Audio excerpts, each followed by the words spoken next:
রাজধানীর মিরপুরের পশ্চিম শেওড়াপাড়া এলাকার একটি ফ্ল্যাট থেকে শুক্রবার রাতে বয়স্ক দুই সহোদর মহিলার মরদেহ উদ্ধার করেছে পুলিশ। তাদের একজন ছিলেন বিআইডব্লিউটি এর প্রাক্তন কর্মী। পুলিশ জানায়, হত্যাকাণ্ডের ধরন দেখে প্রতিহিংসামূলক বর্বরতার ইঙ্গিত মেলে। শুক্রবার রাতে পশ্চিম শেওড়াপাড়া তোরাব আলী মসজিদের পাশে ৬৪৯ নম্বর বাড়ির দ্বিতীয় তলার একটি ফ্ল্যাট থেকে মরিয়ম বেগম ও তার বোন সুফিয়া বেগমের মরদেহ উদ্ধার করে পুলিশ।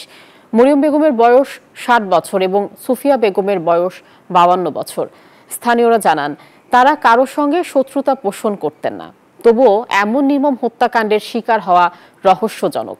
ঘটনার পরপরই পুলিশ, পিআইবি ও সিআইডির সদস্যরা একযোগে আলামত সংগ্রহে অংশ নেন। জিজ্ঞাসাবাদের জন্য হেফাজতে নেওয়া হয় বাসার দারোয়ানকে।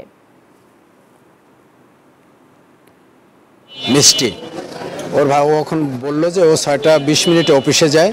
সারাদিনে ওর মা মাঝে মধ্যে ওকে ফোন দেয়, ও কখনো ফোন দেয় না, মাকে ডিস্টার্ব করে না। ওর মা একজন রিটায়ার্ড কর্মকর্তা, ভূমি কর্মকর্তা, আর ওর বাবা একজন রিটায়ার্ড বন কর্মকর্তা। তখন ও রাত ৮টা নাগাদ বাসায় আসে গেট আটকানো দেখতে পায়। ওর চাবি দিয়ে যখন গেটটা খুলে তখন ভিতরে গিয়ে এই বীভৎস অবস্থাটা দেখতে পায়। আমরা যতটা অনুমান করতে পারলাম যে হাতুড়ি দিয়ে আঘাত করছে, দা বা অন্যান্য অস্ত্র দিয়ে আঘাত করছে, এটা বোঝা গেছে। এখন ঘটনা কিভাবে কি ঘটছে এটা তো আর আমরা সঠিক বলতে পারি না। আমি এখানে ভাড়া ছিলাম, এখানে ছিল 15 বছর, 12-13 বছরের উপরে উঠছে। বান্ডেল থাকলে প্রতি সেনমানিতে টাকা বাঁচবে।